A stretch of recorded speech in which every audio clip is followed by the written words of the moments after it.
आज की वीडियो में हम बात करेंगे, अगर आपने ख़ास तौर पे इटली में पीएचडी स्कॉलरशिप का इंटरव्यू दे दिया है तो इंटरव्यू देने के बाद आपने करना क्या है। अगर आपकी सिलेक्शन हो जाती है तो उसके बाद कौन से स्टेप्स आपने फॉलो करने होते हैं। अगर सिलेक्शन नहीं होती लेकिन आपका नाम आइडियल लिस्ट में आता है तो आपने क्या काम करना है।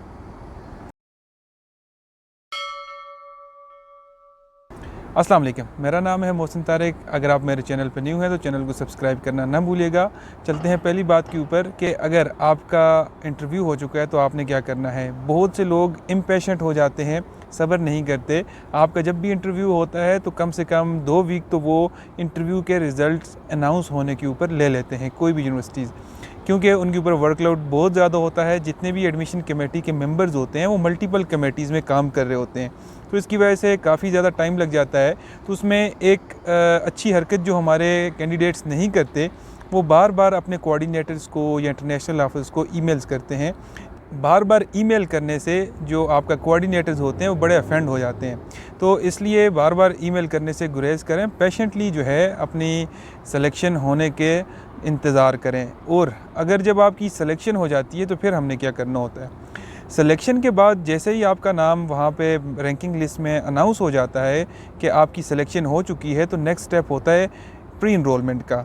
लेकिन कुछ यूनिवर्सिटीज़ प्री इनरोलमेंट से पहले यूनिवर्सिटी की इनरोलमेंट भी मांगती हैं।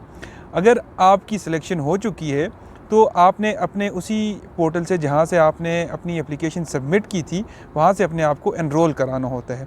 एनरोलमेंट के प्रोसीजर में आपसे मल्टीपल वो डिक्लेरेशंस फॉर्म भी मांगेंगे। हो सकता है आपसे फिर से कुछ ना कुछ डॉक्यूमेंट्स अपलोड करने के लिए वो कहें। जब आप ये सारी चीज़ें अपलोड कर चुकेंगे तो फिर उसके बाद आपने रीजनल फ़ीस पे करनी होती है। वो मल्टीपल यूनिवर्सिटीज़ में वो ज़्यादा भी हो सकती है, कम भी हो सकती है, तो आपने वो फ़ी पे करनी है। कहीं पे लेट्स से 156 यूरोज़ है, कहीं पे इससे ज़्यादा भी है। मैंने देखी है 500 यूरोज़ के राउंड अबाउट।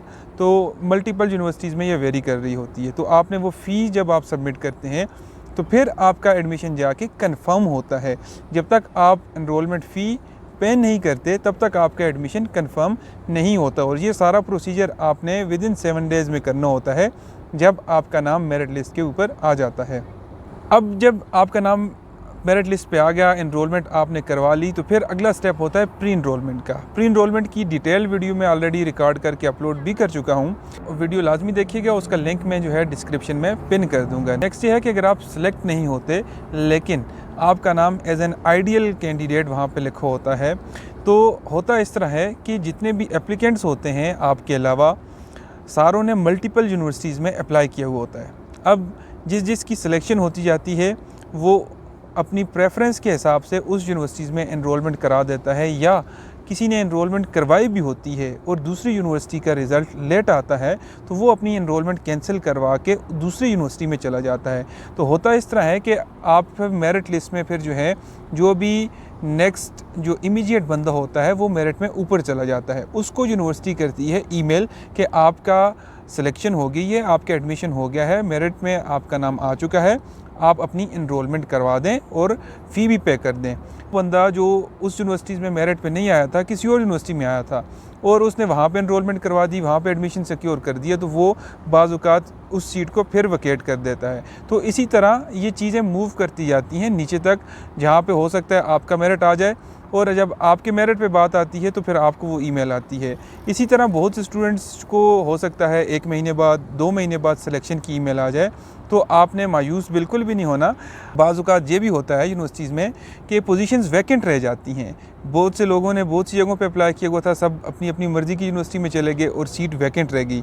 वैकेंट रहने से ये होता है फिर यूनिवर्सिटी उन पोजीशंस को री अनाउंस करती है। री अनाउंस पोजीशन पे सिलेक्शन के चांसेस बहुत ज़्यादा होते हैं, तो आपने अपने आप को जो है थोड़ा सा अलर्ट रखना है कि पोजीशंस री अनाउंस हो रही हैं कि नहीं हो रही। अगर तो री अनाउंस हो रही हैं तो आपने लाजमी आपने उनके ऊपर अप्लाई करना है, और जो मिस्टेक्स आपने पहले की होंगी वो फिर दोबारा से दोहरानी नहीं है। तो इस तरह आपके सिलेक्शन के चांसेस बहुत ज़्यादा बढ़ जाएंगे। अगर आपको आज की वीडियो अच्छी लगी हो तो उन लोगों के साथ शेयर करें जिनके इंटरव्यूज़ हो चुके हैं, जो वेट कर रहे हैं अपनी सिलेक्शंस का। और अगर आप मेरे चैनल पर न्यू हैं तो जाने से पहले सब्सक्राइब करना ना भूलिएगा। मिलते हैं अगली वीडियो में। अल्लाह हाफिज़, अस्सलाम वालेकुम।